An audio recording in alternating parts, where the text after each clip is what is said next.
For our first cartoon, I'm going to zoom in really tight here so that you can see it up close.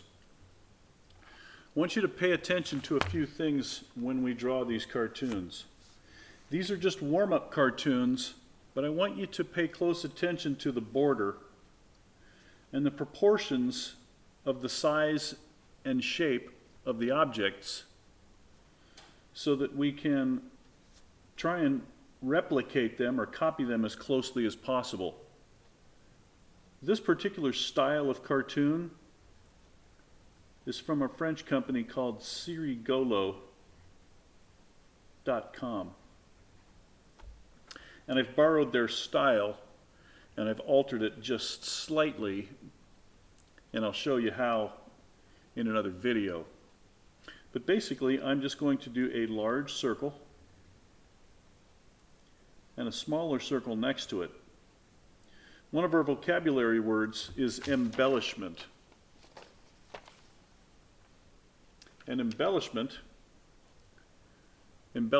are details added to make something more attractive or interesting. The first embellishment that we're going to do is we're going to thicken these lines up. I want the lines to be 3 times the thickness of just a single line. So I'm going over them a couple of times.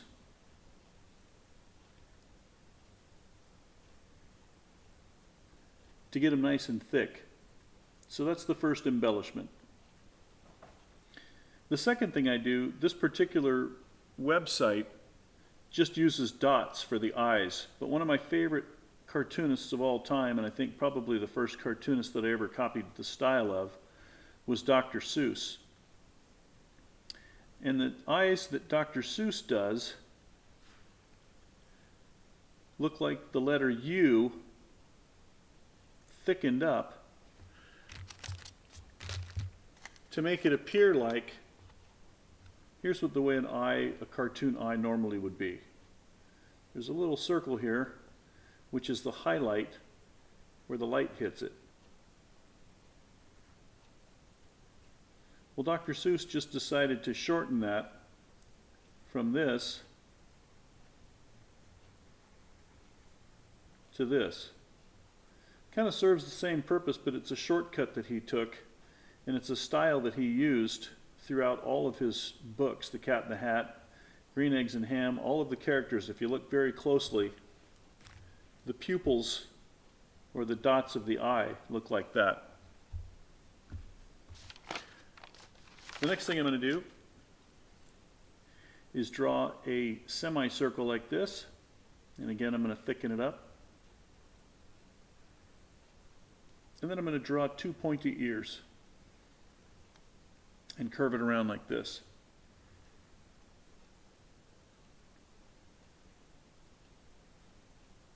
As I bring this line down, I'm going to curve it in like this. It's almost like a rectangle with a curve on it instead of a point. And then I'm going to bring these 2 lines down like this and out like this. And again, I want thick lines all the way around. One of the things that drawing thick lines helps you do is, if you ever make mistakes, you can cover them up by doing a thick, bold line around the outside. A lot of cartoonists also use thick and thin lines to help define shadows and light.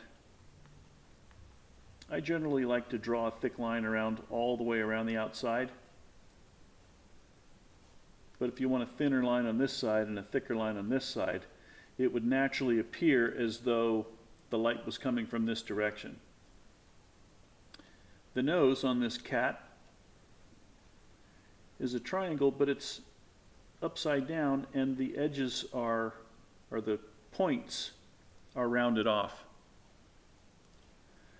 And I'm going to simply draw a line for the mouth and 2 little teeth sticking out the bottom.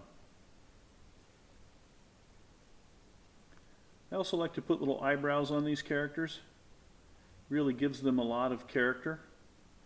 Can make this one look sort of inquisitive, like he's asking a question or going, what the heck? Now here's another embellishment.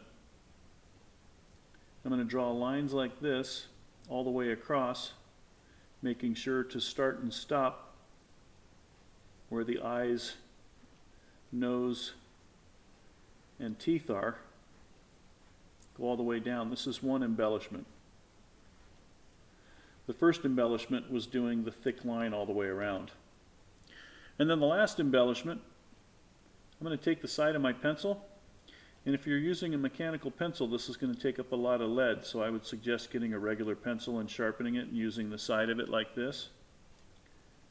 And I'm just darkening in every other set of stripes.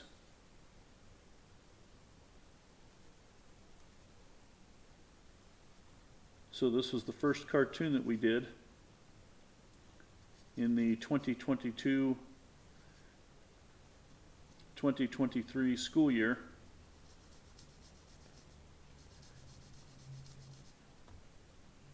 And so I'm going to put 9/2 on it because that's the date that we originally drew this. If you come in late to my classroom, I'm going to see if you can do these on your own time. If you missed any classes, if you missed Friday the 2nd of September, this was the drawing that we did on the 2nd of September.